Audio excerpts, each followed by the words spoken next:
Welcome to Mukta series. এই পার্টির শুরুতে ইয়াং লিনকে তার কাছে ডাকে। এরপরে তাকে বলে যে আজ তার নাচ দেখে সে মুগ্ধ হয়ে গেছে। ইয়াং বলে, তুমি কি এর বদলে কিছু চাও? লিন বলে, আপনি খুশি হয়েছেন এটাই আমার জন্য যথেষ্ট। তবে আপনি যেহেতু জিজ্ঞেস করেছেন তাহলে আমি আপনাকে একটা জিনিস বলতে পারি। আমার বাবা মা নেই, আমি মামা মামির কাছে বড় হয়েছি। তারা ফ্যান পরিবারের ছেলে চেনের কাছ থেকে টাকা নিয়ে আমাকে তাদের কাছে বিয়ে দিয়ে দেয়। আমি তাকে একদমই পছন্দ করি না। আমি এখানে চলে আসার আগে তাকে এটা জানিয়ে দিয়েছি, কিন্তু তারপরও সে এখানে এসেছে এবং আমাকে জোর করে তার সাথে নিয়ে যেতে চায়। ইয়াং বলে, এই জন্যই ও বারবার আমার আশেপাশে ঘুরঘুর করে। তুমি চিন্তা করো না, আমি ওদের পরিবারে চিঠি পাঠাবো যাতে করে ও আর কখনোই তোমার আশেপাশে না আসে। লিন এতে ভীষণ খুশি হয়ে যায়।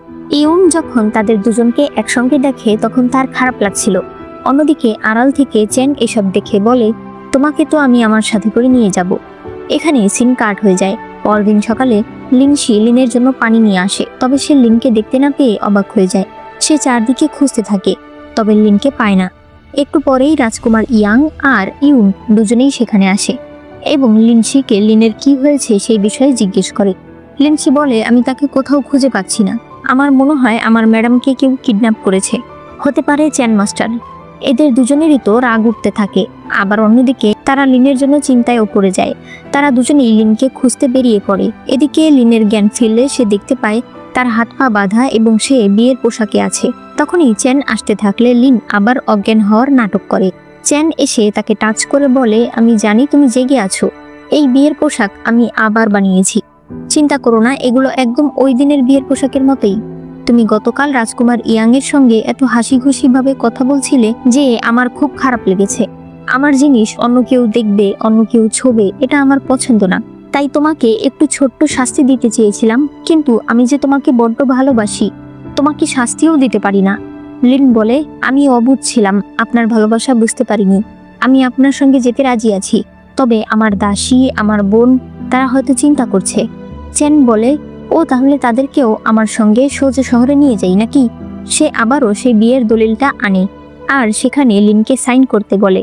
লিন সাইন করতে চাইছিল না, তবে চেন তাকে আবারও বলে যে সে লিনশি আর হুয়াকে নিয়ে আসবে। ভয়ে লিন সাইন করে দেয়। এদিকে এরা দুজন রাস্তায় দেখতে পায় হঠাৎ করেই এক জায়গা দিয়ে অনেকগুলো গাড়ি গেছে।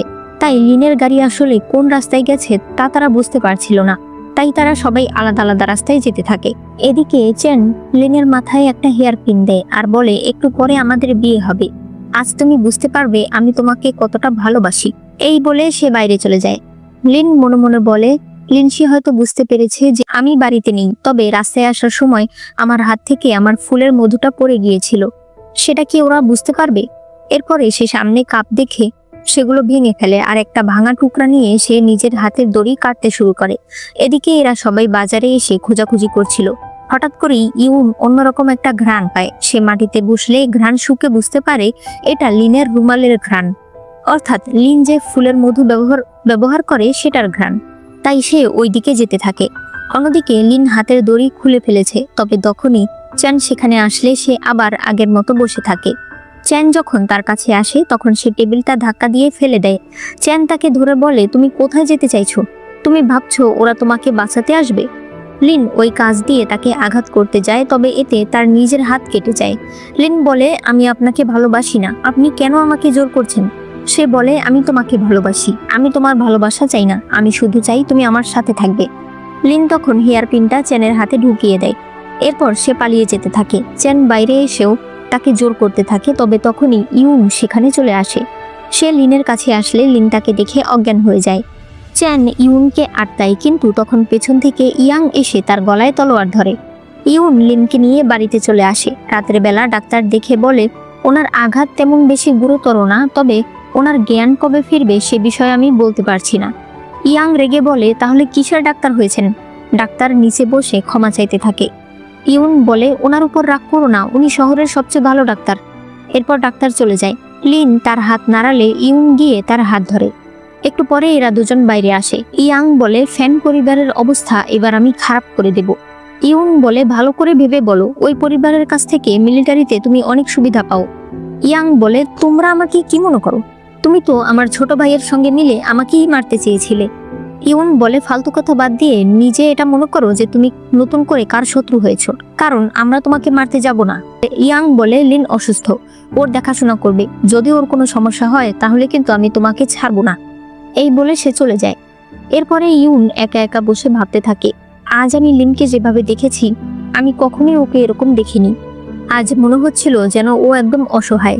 এভাবেই দিন কাটতে থাকে। 3 দিন পর হঠাৎ করে রাতে লিনের জ্ঞান ফিরে আসে। সে দরজার কাছে আসলে ইউনকে দেখে তার মনে পড়ে ওই দিন ইউন তাকে বাঁচিয়েছিল। বাইরে গেলে তারা সবাই তাকে দেখে অনেক খুশি হয়। লিন বলে, আমার খিদা পেয়েছে, আমার লোকাস্ট লিফ নুডলস খেতে ইচ্ছা করছে। লিনসি বলে, এখন তো সব রেস্টুরেন্ট বন্ধ হয়ে গেছে, আমি আপনাকে অন্য কিছু বানিয়ে দিই। লিন বলে, না, আমার ওটাই খেতে ইচ্ছে করছে। ইউন বলে, ঠিক আছে, চলো আমি তোমাকে নিয়ে যাই। এরপরে তারা রেস্টুরেন্টের কাছে এসে সেই লোককে ডেকে তোলে। ইউন তাকে একটা বড় স্বর্ণের মুদ্রা দিলে লোকটি নুডলস তৈরি করতে রাজি হয়ে যায়। ইউন বলে, হঠাৎ করে তোমার এই নুডলস খেতে ইচ্ছে করলো কেন? লিন বলে, এই শহরে আসার আগেই আমি শুনেছিলাম এই নুডলস খেতে নাকি অনেক সুস্বাদু, কিন্তু আমি অন্যকে খুশি করতে এত ব্যস্ত ছিলাম যে একবার ওইটা খাওয়ার সময় আমার হয়নি। কিন্তু এখন আমি বুঝতে পেরেছি আগে আমার নিজেকে খুশি করতে হবে। ইউন বলে, তুমি আর এসব বিষয় ভেবো না, এগুলো সব মিটমাট হয়ে গেছে, আর তুমি তোমার ফ্যামিলির সম্পদ পেতে যদি আমাকে প্রয়োজন হয় আমি অবশ্যই তোমাকে সাহায্য করব। লিন বলে, দরকার নেই, এখন আমি অন্য কোনো উপায় ভাববো, আপনি চিন্তা করবেন না, আমি আপনাকে আর বিরক্ত করব না। পরদিন লিন জিবোর সঙ্গে দেখা করতে যায়। জিবো বলে, আমি যতবারই তোমার সঙ্গে দেখা করতে গেছি তুমি ঘুমিয়েছিলে, এখন তোমার কেমন লাগছে? লিন বলে, অবশেষে আমার বিয়ে ভেঙেছে, আমার ভালো লাগছে।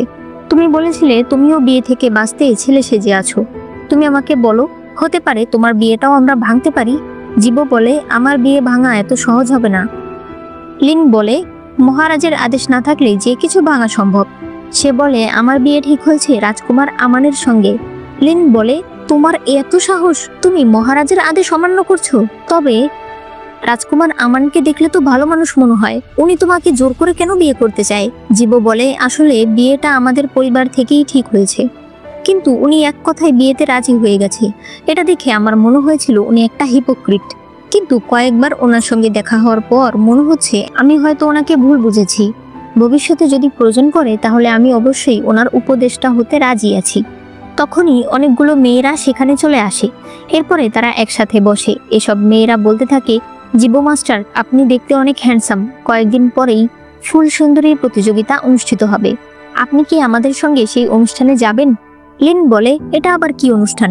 তখন বাকি মেয়েরা বলে, এটা প্রতি বছরই হয়, রাজ্যের বড় ঘরের মেয়েরা এটাতে পার্টিসিপেট করে এবং যে বিজয়ী হয় মহারাজ তার একটা কথা মেনে নেয়। লিন এটা শুনে মনে মনে বলে, তাহলে তো আমাকে এটা জিততেই হবে। অন্যদিকে ইউনের কাছে ফুল সুন্দরী প্রতিযোগিতার বিচারক হওয়ার জন্য নিমন্ত্রণ আসে, তবে সে না করে দেয়। রাজকুমার আমান বলে, প্রত্যেক বছর আমরা তোমাকে নিমন্ত্রণ করি, প্রত্যেক বছরই তুমি না করে দাও। এদিকে এসব মেয়েরা বলতে থাকে, তবে ওই প্রতিযোগিতায় অংশগ্রহণ করা কোনো মুখের কথা না। লিন, লু পরিবার তোমার পরিবার না, তোমার আন্টির পরিবার, সেই পরিবার কি তোমাকে সাপোর্ট করবে? তাছাড়া এই প্রতিযোগিতায় প্রতি বছর চিয়ান প্রথম হয়, যতদিন সে প্রতিযোগিতায় থাকবে ততদিন অন্য কেউ আর জিততে পারবে না। লিন বলে, এটা কেমন কথা? প্রত্যেক মানুষের আলাদা আলাদা প্রতিভা থাকে, আমরা কি চেষ্টাও করে দেখতে পারবো না? এরপরে তারা যখন বাড়িতে চলে আসে তখন তাং বলে, তুমি কি ওই প্রতিযোগিতায় অংশগ্রহণ করবে? লিন বলে, অবশ্যই। সে বলে, তুমি কত আত্মবিশ্বাসী। লিন বলে, তুমিও অংশগ্রহণ করো। সে বলে, না না, আমি কোনো কিছুতেই ভালো না, পরে সবাই আমাকে নিয়ে হাসাহাসি করবে। লিন বলে, তুমি যেটাতে ভালো সেটা দিয়ে চেষ্টা করবে, মানুষ হাসাহাসি করলে করুক, তুমি জানবে যে তুমি তোমার সর্বোচ্চ দিয়েছো। তার কথা শুনে তাং অনেকটা মোটিভেশন পায়। এরপরে লিন তার আন্টির কাছে যায়, যাতে তার আন্টি বড় ম্যাডামকে বলে তাকে এই প্রতিযোগিতায় অংশগ্রহণ করার জন্য রাজি হয়। এরপর দেখা যায় লিনের আন্টি বড় ম্যাডামকে বলছিল, প্রত্যেক বছরই তো আমরা মেয়েদেরকে এই অনুষ্ঠানে পাঠাই, তবে কেউই জিততে পারে না, এই বছর লিন যেতে চায়, আমরা একবার চেষ্টা করে দেখতে পারি। ইউন বলে, ও যেতে চাইছে, তাহলে আমার মনে হয় ওকে যেতে দেওয়া উচিত, কারণ রাজকুমার ইয়াং এর ওয়েলকাম পার্টিতে ও অনেক সুন্দর পারফরমেন্স করেছে, আমার মনে হয় ও জিততে পারবে। বড় ম্যাডাম বলে, এই প্রথম শুনলাম কোনো মেয়ের প্রশংসা করছো তুমি। ইউন মনে মনে ভাবে, ওকে জিততে আমাকে সাহায্য করতে হবে। এরপর আমাদেরকে মহারাজকে দেখানো হয়। একটু পর রাজকুমার ইয়াং তার কাছে আসলে মহারাজ বলে, তুমি ফ্যান পরিবারের ঝামেলাটা ভালোভাবে সামলে নিয়েছো, খুব ভালো কাজ করেছো, তখন ইউনুক এই বছরের সুন্দরী প্রতিযোগিতায় যারা যারা অংশগ্রহণ করবে তাদের লিস্ট নিয়ে আসে। মহারাজ দেখতে পায় তার মেয়ে অর্থাৎ রাজকুমারী তাং এবার অংশগ্রহণ করবে। এটা দেখে মহারাজ অনেক খুশি হয়। সে বলে, ইয়াং, আরো একটা কথা, এই অনুষ্ঠানে সব ভালো ভালো ঘরের মেয়েরা আসবে। এখান থেকে তুমি একটা মেয়ে পছন্দ করে ফেলো। তোমার ছোট ভাই এঙ্গেজ, অথচ তুমি এখনো বিয়ে করনি, এটা হয়? ইয়াং বলে, আমি একজনকে পছন্দ করি। মহারাজ সেই লিস্ট দেখতে থাকে। তখন সে লিনের নাম বললে ইয়াং লিস্টটা দেখতে চায়। মহারাজ বলে, লিন, তুমি কি এর কথাই বলেছিলে যে তোমার একটা মেয়ে পছন্দ? ইয়াং বলে, হ্যাঁ, আমার ওয়েলকাম পার্টিতে সে এত সুন্দর একটা নৃত্য প্রদর্শন করেছে যে সেখানে থাকা সবাই মুগ্ধ হয়ে গেছে। এবারের প্রতিযোগিতা সেই জিতবে। মহারাজ বলে, যেহেতু তুমি অনেক কনফিডেন্ট নিয়ে বলছো, তাহলে আমি তোমার সঙ্গে একটা বাজি ধরতে চাই। এই বছর যে জিতবে তোমার সঙ্গে তার বিয়ে হবে।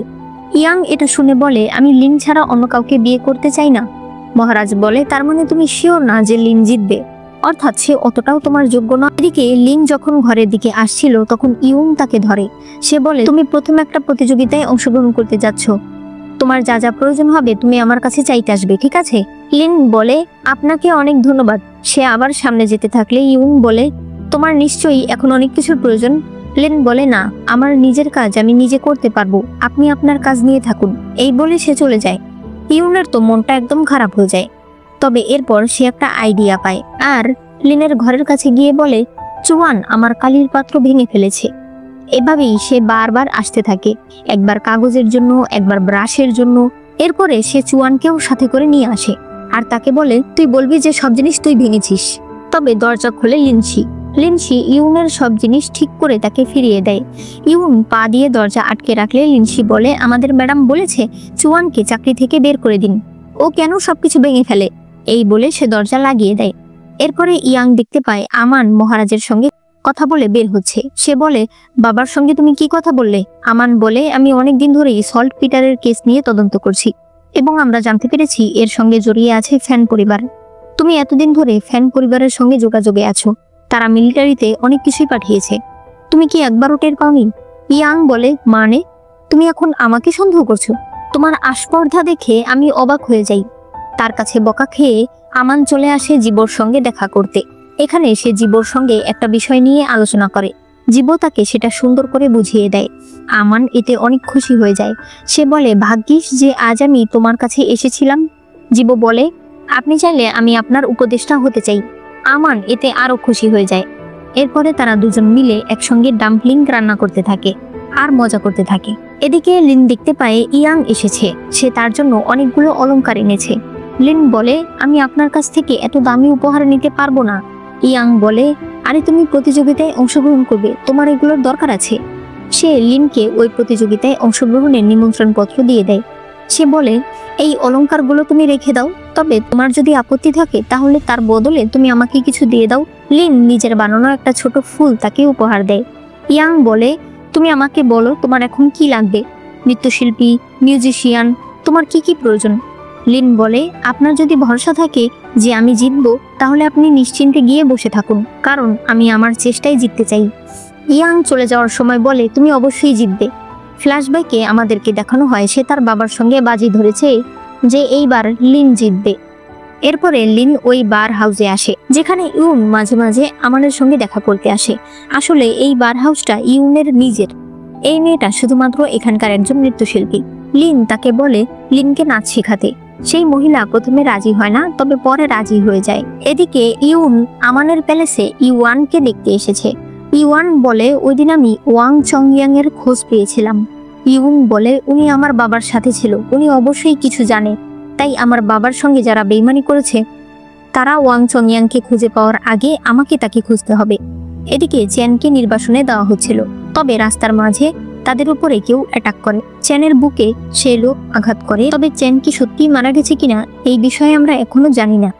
এরপরে ইউন ইয়াংকে নিয়ে সেই বার হাউসে আসে। ইয়াং আমানকে দেখে বলে, ও এখানে কি করছে?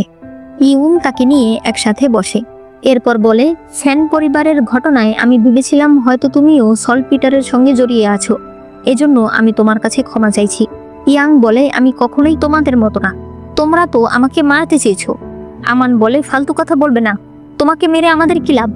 সে বলে পুরো রাজ্যবাসী জানে আমি মরে গেলে তোমার কি লাভ, মানে যেহেতু তারা দুই রাজকুমার। আমান রেগে গিয়ে বলে তুমি ভালো করে জানো সিংহাসনে বসার আমার কোনো শখ নেই। ইয়াং বলে তুমি কোনো সময় আমার যোগ্য হতেও পারবে না, পারলে আমার সঙ্গে পাঞ্জা লড়াই খেলো। আমান বলে তুমি তাহলে আমার সঙ্গে কবিতা লেখার প্রতিযোগিতা করো। এই নিয়ে এদের মধ্যে ঝগড়া শুরু হলে ইউন বলে আরে তোমরা ভাইরা ভাইরা ঝগড়া কেন করছো?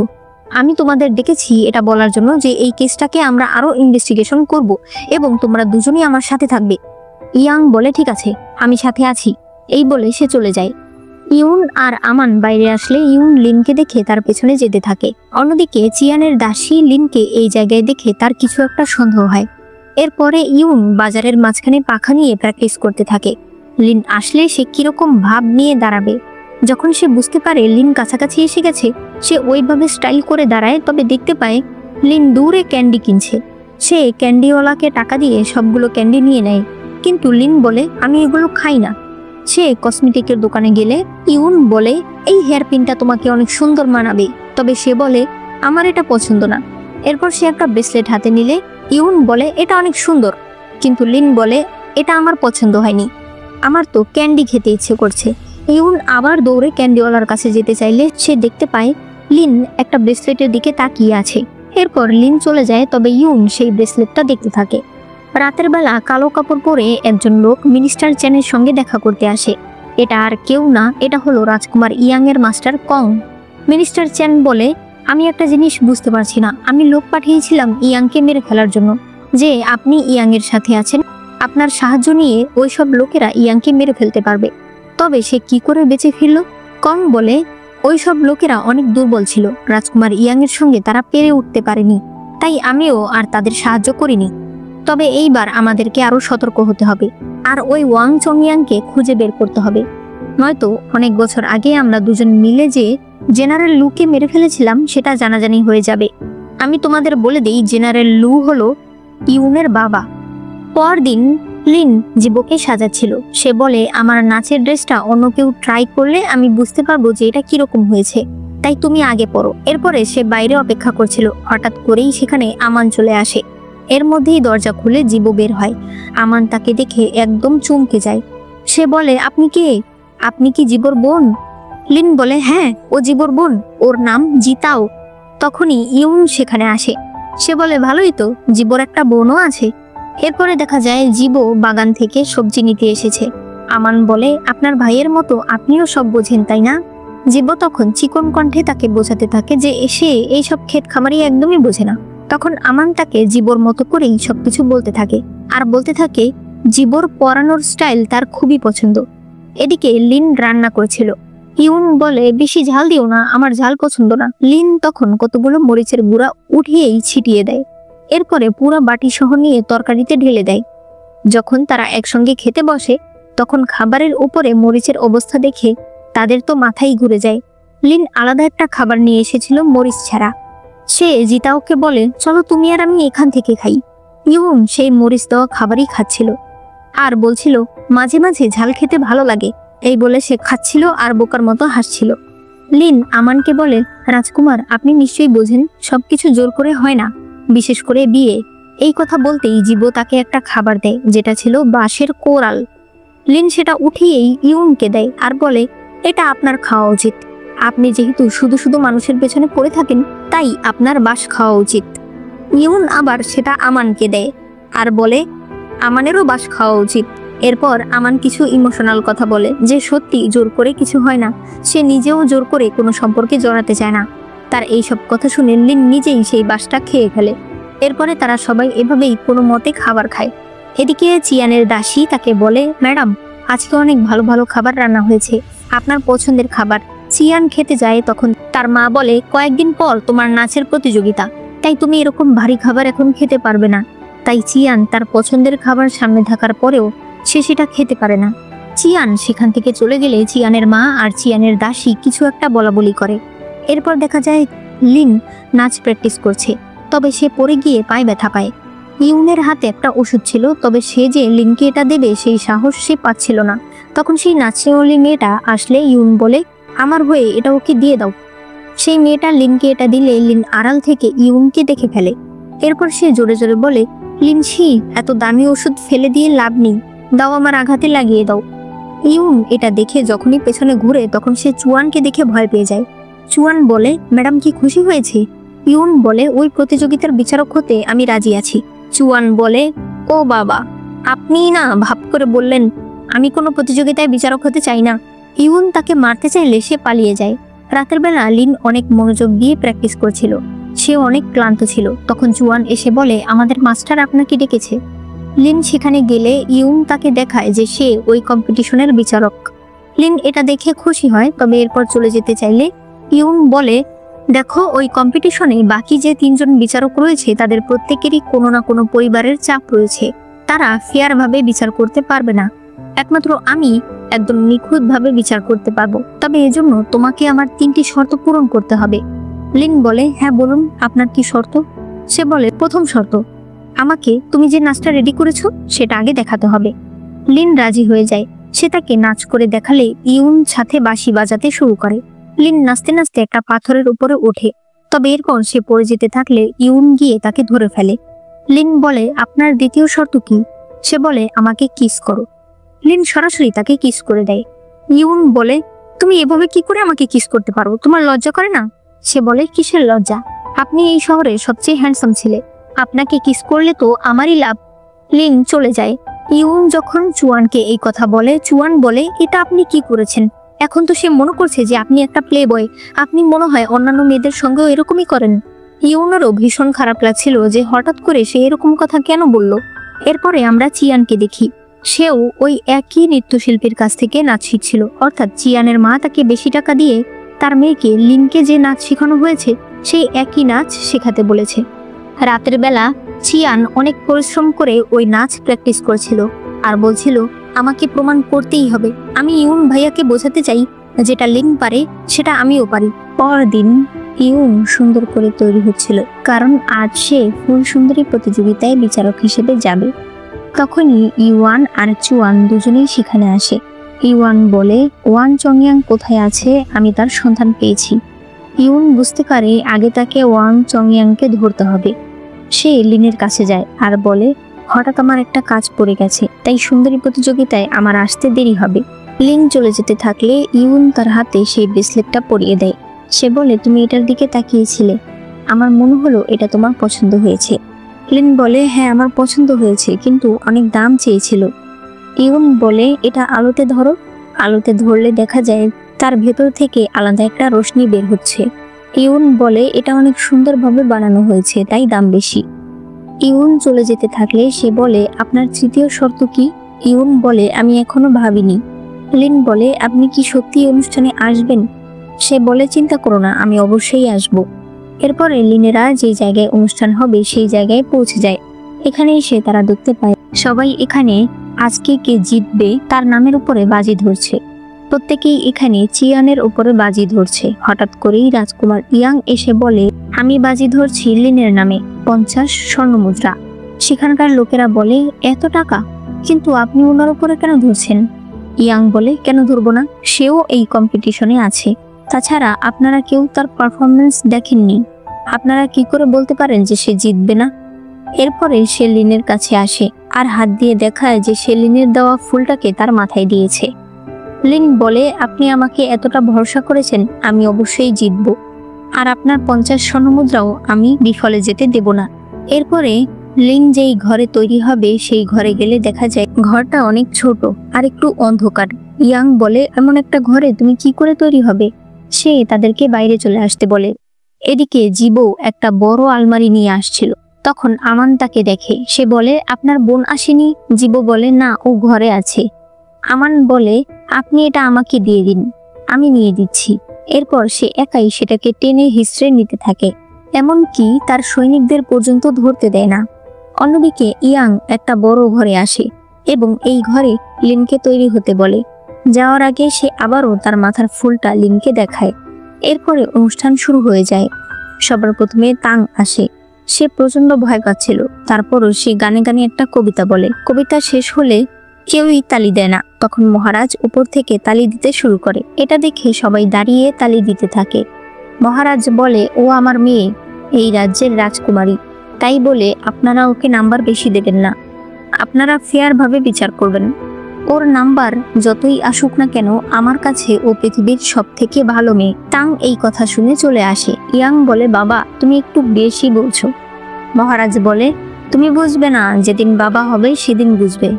এদিকে ইউন ওয়াং চংয়াংকে পেয়ে যায়, তবে সে অলরেডি অনেক আহত ছিল। তারা তাকে ধরলে তাদের উপর অ্যাটাক শুরু হয়ে যায়। অন্যদিকে এখন পারফরমেন্সের পালা আসে চিয়ানের। চিয়ানের ড্রেস দেখে লিনের তো মাথা ঘুরে যায়, কারণ এই ড্রেস তো সে বানিয়েছিল। এমনকি চিয়ানের নাচও সেই একই নাচ যেটা সে প্র্যাকটিস করে এসেছে, অর্থাৎ ওই বার হাউসের মেয়েটাই তাকে এই নাচ শিখিয়েছে। হুয়া বলে, উনি তোমার নাচ চুরি করেছে। তখন চিয়ানের দাসী এসে বলে, কি সব আজে বাজে কথা, তোমরা টাকা দিয়ে নাচ শিখতে পারলে আমরা শিখতে পারি না? হুয়া বলে, আপু একই নাচ, ওই আপু আগে নাচছে, তুমি যদি পরে গিয়ে সেই একই নাচ নাচো তাহলে তো সবাই তোমাকে নিয়ে হাসাহাসি করবে, তার চেয়ে বরং আমরা বাদ দিয়ে দিই। লিন বলে, আমার ডিকশনারিতে বাদ দেওয়া বলে কোনো শব্দ নেই। মহারাজ বলতে থাকে, মনে হচ্ছে এইবারও চিয়ান জিতবে। ইয়াং বলে, আপনি এখনো লিনের নাচ দেখেননি, দেখলেই বুঝবেন। লিন তার হাতের ব্রেসলেটটা দেখে আর বলে, আমি নতুন প্ল্যান পেয়ে গেছি। এদিকে ইউনকে সেই লোক বলে, তুমি কি জেনারেল লুয়ের ছেলে? 10 বছর আগে যারা জেনারেল লুকে মেরেছে তাদের খোঁজ আছে হলুদ পুঁথিতে। এইটুকু বলেই সে মারা যায়। এর মধ্যেই অনেকজন লোক ইউনের উপর আক্রমণ করে দেয়। ইউন তাদের সঙ্গে ফাইট করছিল। হঠাৎ করেই একজন তার চোখে পাউডার ছিটিয়ে দেয়, যার ফলে ইউন দেখতে পারছিল না। তখন ইউয়ান এসে তাকে বাঁচিয়ে নেয়। এদিকে জিবো লিনের কাছে আসে আর বলে, তুমি চিন্তা করো না, মিউজিক আমি সামলে নিতে পারবো। লিনশি লিনের জন্য অন্য একটা পোশাক বের করে। আসলে লিন জানে যে তার শত্রুর অভাব নেই, তাই সে আগে থেকেই সবকিছু ডাবল ডাবল রেডি করে রেখেছে। ইউয়ান ইউনকে বলে, মাস্টার চলুন আমরা আগে ডাক্তারের কাছে যাই। কিন্তু ইউন বলে, আমি ওকে কথা দিয়েছি, আমি আগে ওর কাছে যাব। এদিকে সবাই বলছিল পারফরমেন্স এখনো শুরু হচ্ছে না কেন। হঠাৎ করেই ওপরে একটু চাল সরিয়ে দিয়ে সেই ব্রেসলেটটা ঝুলিয়ে দেওয়া হয়, যার ফলে একটা নীল রশ্মি স্টেজের উপরে পড়ে। এরপরে লিন সেখানে আসে। একজন বলে, মিউজিক কে বাজাচ্ছে? তখন আমানের চোখ পড়ে জিবোর উপরে। এরপরে লিন নাচতে শুরু করে।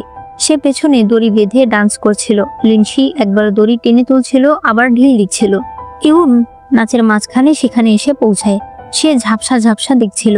লিনের নাচ খুবই সুন্দর হয়, সবার অনেক পছন্দ হয়, তবে বিচারকদের পছন্দ হয় না। তারা চিয়ানের চাইতে তাকে নাম্বার কম দেয়। তখন ইউন বলে, আমি কিছু বলতে চাই। সে ধীরে ধীরে স্টেজে আসতে থাকে। সিঁড়ির কাছে এসে সে একটু ধাক্কা খায়, তবে এরপর সে উঠে পড়ে।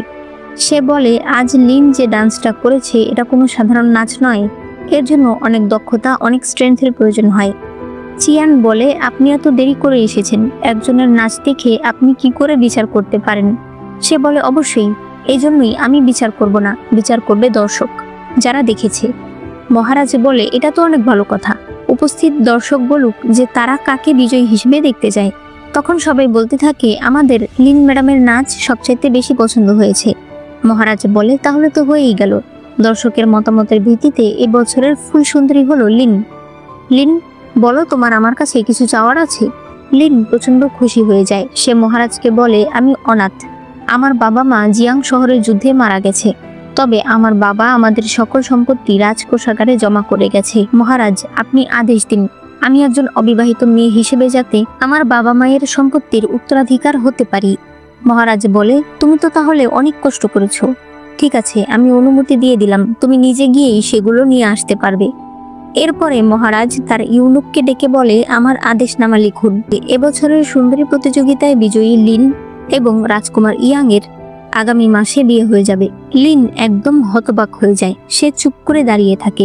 ইউনুক বলে, আপনি এতটাই খুশি যে মহারাজকে ধন্যবাদ জানাচ্ছেন না? লিন তখন মহারাজকে ধন্যবাদ জানায়।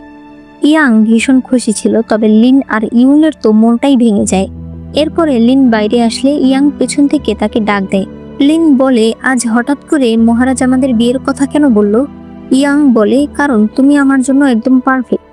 তখন ইউন এসে বলে, ও আমাদের বাড়িতে থাকে, তাই ওর আমার সঙ্গে বাড়িতে চলে যাওয়া উচিত। তারা চলে গেলে ইয়াং মনে করে লিন বারবার ইউনকে দেখছিল। সে বুঝতে পারে লিন ইউনকে পছন্দ করে। সে তার সৈনিককে বলে, যদি ভালোবাসার জন্য তোমাকে যুদ্ধ করতে হয় তুমি করবে? তার সৈনিক বলে, অবশ্যই। এদিকে গাড়িতে ওঠার সময় লিন হাত বাড়িয়ে দিলে ইউন তার হাত ধরে। গাড়িতে উঠলে ইউন বলে, তুমি বুঝলে কিভাবে যে আমি চোখে ভালো দেখছি না? লিন বলে, কারণ আপনি কখনোই এভাবে তাকান না। আপনার চোখের এই অবস্থা, তাহলে আপনি কেন আসতে গেলেন? সে বলে, কারণ আমি তোমাকে কথা দিয়েছিলাম। অন্যদিকে চিয়ানের দাসী বলতে থাকে, ম্যাডাম আপনি মন খারাপ করবেন না, আপনি আপনার সর্বোচ্চ দিয়েছেন। ওই লিন ম্যাডাম এখন এমন ভাব করছে যেন কিছুই বোঝে না। সে আগে থেকেই সবকিছু ডাবল ডাবল রেডি করে রেখেছে। চিয়ান বলে, মানে? তুমি আমাকে ভালো করে বলো।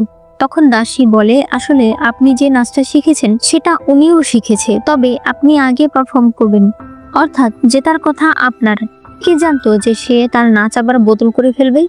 চিয়ান বুঝে যায় যে তার দাসী আর তার মা মিলেই লিনকে হারাতে চেয়েছিল। অন্যদিকে ডাক্তার ইউনকে দেখে বলে, আমি ওষুধ লিখে দিয়েছি, কয়েকদিনের মধ্যেই ঠিক হয়ে যাওয়ার কথা, তবে যদি ঠিক না হয় তাহলে মনে করবেন উনি আর ভালো হবে না। এই বলে ডাক্তার চলে যায়, কিন্তু এতে তো এদের মাথা নষ্ট হয়ে যায়। ইউন বলে, তুমি চিন্তা করো না, এমনিতেও আমার জীবনে বেশি ইচ্ছা নেই। সে লিনকে বলে, তুমি কি সত্যি ইয়ংকে বিয়ে করতে চাও? লিন বলে, মহারাজের আদেশ কি করে অমান্য করব? সে বলে, তুমি বিশ্রাম করো। এই বলে যখন চলে যেতে চায় তখন ইউন তাকে ধরতে গিয়ে পড়ে যায়। সে বলে, প্লিজ যেও না, আজ রাতটা তুমি আমার সাথে থাকো। লিন তো কিছুতেই রাজি হবে না। তখন ইউন বলে, আসলে আমি ভূতে ভয় পাই, দয়া করে আজকের রাত তুমি আমার সাথে থাকো। মানে এখানে সে মিথ্যে কথা বলে। এরপরে তারা একসঙ্গে ঘুমায় ঠিকই, তবে আলাদা আলাদা বিছানায়। ইউন লিনের সঙ্গে কিছু বলতে চায়, তবে লিন নাটক করে যে সে ঘুমিয়ে পড়েছে। এরপর সে মনে মনে বলে, মহারাজের আদেশ যদি অমান্য করি, বাবা মায়ের সম্পদ তো পাবই না, হতে পারে জীবনও চলে যেতে পারে। আমি এবার কি করব? অন্যদিকে আমান জীবকে তার বাড়িতে পৌঁছে দেওয়ার জন্য নিয়ে আসছিল। সে বলে, আজ তোমার মিউজিক বাজানো আমার খুবই ভালো লেগেছে। জীব বলে, আমি তো সামান্য মিউজিক বাজিয়েছি, লিনের নাচ বেশি সুন্দর হয়েছে। আমান বলে, ওনার নাচ সুন্দর হয়েছে, তাই বলে কি তোমার মিউজিক সুন্দর হয়নি? তখনই হঠাৎ গাড়ি ধাক্কা লাগলে আমান জীবকে দেখে বুঝতে পারে তার মধ্যে ছেলেদের মতো কোনো কিছুই নেই। বাড়ির কাছে এসে পড়লে জীব গাড়ি থেকে নামে। দারোয়ান বলে, গাড়ির চাকা কাদায় পড়ে গেছে। জীব বলে, তুমি ঘোড়া ধরো, আমি পেছন থেকে ধাক্কা দিচ্ছি। তবে এরপর আমানও সেখানে আসে তাকে সাহায্য করতে। গাড়ি তো চলে যায়, তবে আমান কাদায় পড়ে যায়। জীব তাকে টেনে তোলে। আমান বলে, তুমি কি আমাকে পেঁয়াজের কলি মনে করে টান দিয়েছো? জীব বলে, একদমই না, আপনি দেখতে তো পেঁয়াজের কলির চাইতে ভালো। যেহেতু আমানের জামা নষ্ট হয়ে গেছে, তাই জীব তাকে তার ঘরে গোসল করে নিতে বলে। আমান যখন গোসল করছিল তখন সে জীবকে ডাক দিয়ে বলে, একটু গরম পানি দিয়ে যাবে, পানি অনেক ঠান্ডা। কিন্তু জীব যেতে চায় না, কারণ সে তো একটা মেয়ে, তার তো লজ্জা করছিল। কিন্তু যখন আমান হাঁচি দিতে শুরু করে তখন জীব সেখানে যায়, তবে সে এত গরম পানি ঢেলে দেয় যে বেচারা আমান দাঁড়িয়ে পড়ে। জীব তার এই অবস্থা দেখে চিৎকার করতে থাকে। আমান না পারছিল বসতে, না পারছিল দাঁড়িয়ে থাকতে। সে বলতে থাকে, ভাই তুমি তার চেয়ে বরং বাইরে চলে যাও। এরপরে আমান ভাবতে থাকে, আমি বুঝতে পেরেছি ও আসলে একটা মেয়ে, কিন্তু এই কথা যদি আমি ওকে বলি তাহলে ও অনেক লজ্জা পাবে। অন্যদিকে চিয়ানকে তার মা বলে, এতগুলো বছর ধরে তোমাকে তাহলে কি শেখালাম, কি পড়ালাম, একটা গ্রামের মেয়ের কাছে হেরে গেছো। চিয়ান বলে, এজন্যই বুঝি আপনি ওই নাচনিওলি মেয়েটাকে ঘুষ দিয়ে লিনকে যে নাচ শিখিয়েছে আমাকেও সেটাই শেখাতে বলেছেন, কারণ আপনার বিশ্বাস ছিল না যে আমি জিততে পারবো। তার মা বলে, তুমি আবার আমাকে দোষ দিচ্ছ, আমি সর্বোচ্চ চেষ্টা করেছি যাতে তুমি যেতো, কিন্তু তারপরও তুমি হেরেই গেলে। চিয়ান বলে, তাহলে তো হয়েই গেল, আমি এই বাড়ির যোগ্য না, আমি বরং বাড়ি ছেড়ে চলে যাচ্ছি। তার মা বলে, চলে যাবে? যাও, এই আরামায়েশ কোথায় পাবে? যদি যাও তাহলে মনে রাখবে আর কখনো ফিরে আসবে না। এই বলে তার মা চলে যায়।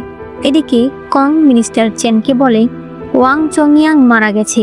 সে শুধু জানতো যে ওই আসল তথ্য রয়েছে হলুদ পুঁথিতে, কিন্তু বাজারে অনেক হলুদ পুঁথি রয়েছে, আমার মনে হয় না কেউই কিছু বের করতে পারবে। বেইচু রাজ্য থেকে খবর পেয়েছি তাদের তৃতীয় রাজকুমার এবার সিংহাসনে বসবে। সবকিছু আমাদের প্ল্যান মতোই চলছে। এইসব কথা বাইরে থেকে চিয়ান শুনে ফেলে। সে বলতে থাকে, বাবা বেইচু রাজ্যের লোকেদের সঙ্গে কিভাবে জড়িয়ে আছে?